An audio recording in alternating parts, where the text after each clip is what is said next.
नमस्कार, आप देखें राजधानी समाचार। बात की जाए मध्य प्रदेश के मालवा अंचल क्षेत्र की, जब मालवा की बात होती है तो मालवा का एक जिला है राजगढ़। राजगढ़ बड़ा चर्चित रहता है और राजगढ़ की विधानसभा नरसिंहगढ़, वहां की बात की जाए तो देखा जाए तमाम नेता टिकट मांग रहे हैं और टिकट की सब दावेदारी कर रहे हैं।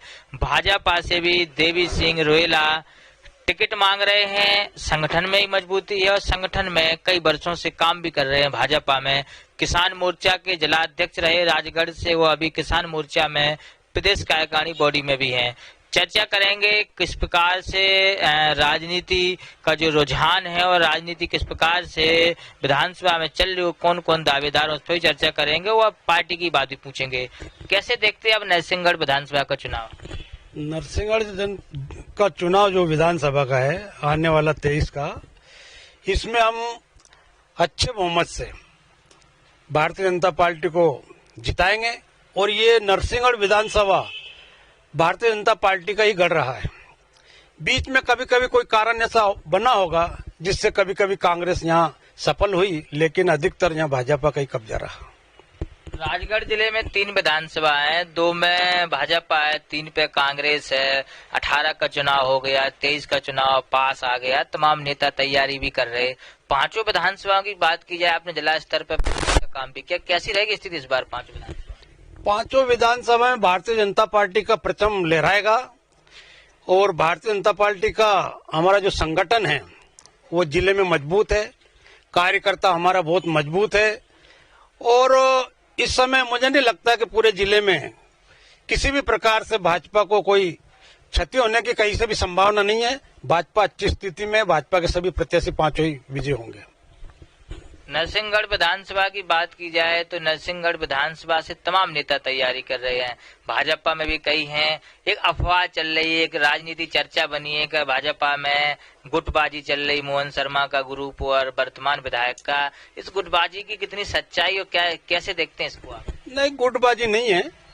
अब राजनीति है, कहीं न कहीं परिवार में कहीं न कहीं थोड़ा बहुत मतभेद अगर होता है तो इसका मतलब ग्रुपबाजी नहीं है। भाजपा बहुत एक मुश्त है और नरसिंहगढ़ में हमारे सभी नेता, सभी पदाधिकारी और कार्यकर्ता बड़ी मजबूती से भाजपा को जिताने में बिल्कुल लगे हुए हैं और हमारा संगठन मजबूत है, हम निश्चित जीतेंगे। कोई ग्रुप नहीं है, हमारे नेता सब आपस में, सब में तालमेल है और सभी एक होकर के चुनाव लड़ेंगे। जिला पंचायत का चुनाव देखा जाए तो भारतीय जनता पार्टी इस बार जिला पंचायत का चुनाव नहीं जीत पाई राजगढ़ का। कुछ कारण ऐसे रह गए या संगठन मजबूत नहीं हो पा रहा है ग्रामीण अंचल क्षेत्र में देखा जाए तो, या फिर जो प्रत्याशी नहीं जीत के, क्या कारण रहा है जो नहीं जीत पाए? जिला पंचायत में हमारी स्थिति, हमारे 2 उम्मीदवार अभी जिनका निधन हो गया कल, हमारे पीरूलाल बख्तरिया, वो मात्र 170 या 200 के करीब मत से पिछड़ गए। और इसी प्रकार से हमारा वार्ड नंबर 12 जिला पंचायत के जो ब्रज किशोर मीणा जो चुनाव लड़े थे, वो भी कहीं न कहीं थोड़ी बहुत कहीं चूक हुई है, जिसके कारण बहुत कम मतों से आ रहे हैं। जबकि हमारे पिछली बार 12 से भी जिला पंचायत सदस्य रहे और अभी जो हमारे जो 4 में से हम 2 वार्ड में तो बहुत करीब से पिछड़ गए, लेकिन हम हमेशा अच्छे मजबूत स्थिति में भाजपा रहती है और जीतते हैं। नरसिंहगढ़ विधानसभा का देखा जाए, आप जो क्षेत्र में जा रहे, क्षेत्र में सक्रिय हैं, जनता के बीच भी जा रहे, पार्टी का भी काम कर रहे, तो क्या लगा, आपने भी क्या आशा लगा रखी कि पार्टी अगर मुझे मौका दे तो मैं भी सेवा करूंगा, विधायक की टिकट मिले तो मैं क्षेत्र में जाऊंगा?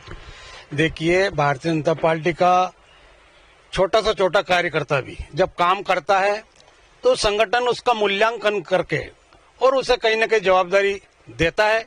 इसी तरह से जब मैंने कोई काम किया होगा तो पार्टी ने मुझे बिना पूछे, बिना कहे जिले का जो दायित्व दिया था किसान मोर्चे का, तो ये मूल्यांकन का ही नतीजा है कि हमारा काम का मूल्यांकन हमारा संगठन और हमारी पार्टी करती है। 2023 का विधानसभा चुनाव बड़ा महत्वपूर्ण है कांग्रेस के लिए, भाजपा के लिए, क्योंकि कांग्रेस सरकार 2018 में आई थी, सिंधिया जी भाजपा में आए तो सरकार वापसी हो गई शिवराज सिंह भाजपा की। तो कैसा रहेगा ये चुनाव? बड़ा महत्वपूर्ण है, बड़ा एक जिम्मेदारी वाला चुनाव इस बार। देखिए, पिछली बार क्या है, कांग्रेस ने 2 लाख रुपया कर्ज माफी का जो किसानों से वादा किया था, उसमें कहीं न कहीं किसान उस प्रलोभन में आ गए उस चक्कर में कांग्रेस की सरकार बहुत कम सीटों से जीती थी और उसके बाद वो सरकार चला नहीं पाए, क्योंकि उनमें 3 नेता थे, तीनों में अलग अलग मतभेद के कारण सरकार भी नहीं चला पाए। जो योजना चला रखी थी भारतीय जनता पार्टी के सरकार ने, वो उन्होंने बंद कर दी थी।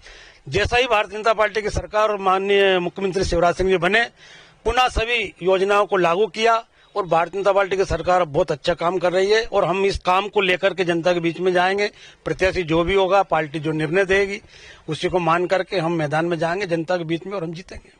कांग्रेस पार्टी के बड़े नेता राहुल गांधी भारत जोड़ो यात्रा उन्होंने निकाली। भारत जोड़ो यात्रा का मध्य प्रदेश विधानसभा चुनाव और लोकसभा में कितना असर पड़ेगा, कैसे देखते हैं आप? नहीं, मुझे नहीं लगता कोई असर पड़े कि भारत जोड़ो यात्रा, भारत टूटा ही कहाँ जो भारत जोड़ा जाए।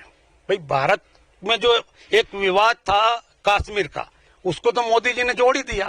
बाकी अब राहुल गांधी जी क्या जोड़ने चले थे, वो तो एक राजनीतिक स्टैंड है, बाकी उससे कोई प्रभाव नहीं पड़ेगा। कांग्रेस पार्टी महंगाई और बेरोजगारी का बड़ा मुद्दा बना रही है 2023 में। 2018 में किसान आंदोलन और किसानों का कर्जा माफी का मुद्दा बना के आई थी। ये दो जो मुद्दे बना रही, क्या सफल होगी कांग्रेस पार्टी, इस पे नहीं होगी? देखिए, महंगाई कुछ नहीं है। अगर बात महंगाई की करें तो देश का विकास की तरफ भी देखना चाहिए। आज हम बताएं, पहले हमारा सिंगल रोड था, 4 लाइन के रोड बन गए। पहले ब्रिज नहीं था, सब जगह ब्रिज बन गए, बाईपास बन गए, बड़े बड़े बांध बन गए। राजगढ़ जिला सूखा जिले के नाम से जाना जाता था। आज माननीय मोदी जी की सरकार जब से केंद्र में बनी है, बड़े बड़े बांध बने हैं यहाँ, चाहे कुंडालिया बांध हो, मोनपुरा बांध हो, रेसई का अभी काम लगभग पूर्ण होने जा रहा है। तो इस तरह से सरकार की जो बड़ी योजना है उसकी तरफ कांग्रेस ध्यान ही नहीं देती है। माननीय मुख्यमंत्री शिवराज सिंह जी ने अभी कन्यादान योजना का एक कार्यक्रम अभी संपन्न हुआ नरसिंहगढ़ जनपद में, ये उन्होंने कांग्रेस ने बंद ही कर दिया था। भारतीय जनता पार्टी सभी वर्गों के लिए काम कर रही है और सबको लाभान्वित कर रही है। किसानों को किसान निधि, सम्मान निधि जो दे रही है, पहले कभी किसी सरकार ने दिया नहीं। तो इस तरह से आवास का मामला हो, चाहे वो इलाज का मामला हो, निःशुल्क, चाहे वो अन्य उत्सव हम जो हर महीने जो 7 तारीख को करते हैं, इस तरह की बड़ी बड़ी योजना जो भारतीय जनता पार्टी और माननीय मुख्यमंत्री शिवराज सिंह चौहान ने जो चला रखी है, इससे जनता प्रभावित है, भाजपा के साथ है। आखिरी सवाल यही है, देवी सिंह रोहिला को अगर नरसिंहगढ़ विधानसभा से भारतीय जनता पार्टी टिकट देती है, आप किस प्रकार से क्षेत्र में जा रहे और कितने तैयार हैं इसके लिए आप? तैयार में तो ये है कि हम 30 साल से पार्टी कार्यकर्ता के रूप में काम कर रहे हैं, जनता के बीच में है। मैं लगातार, जब पटवा जी मुख्यमंत्री थे तो मुझे पार्टी ने सैंपल पे सरपंच का चुनाव लड़ाया था। जब से निरंतर 2 बार जनपद सदस्य रहा, मैं 94 से 98 में रहा, 2010 में फिर जनपद सदस्य रहे, तीसरी बार मैं सहकारिता में संचालक रहा। अभी पार्टी संगठन का भी जो जवाबदारी पार्टी ने दी वो करा। तो जनता के बीच में हमेशा रहते हैं, जनता की सेवा हम करते हैं, जनता के काम आते हैं।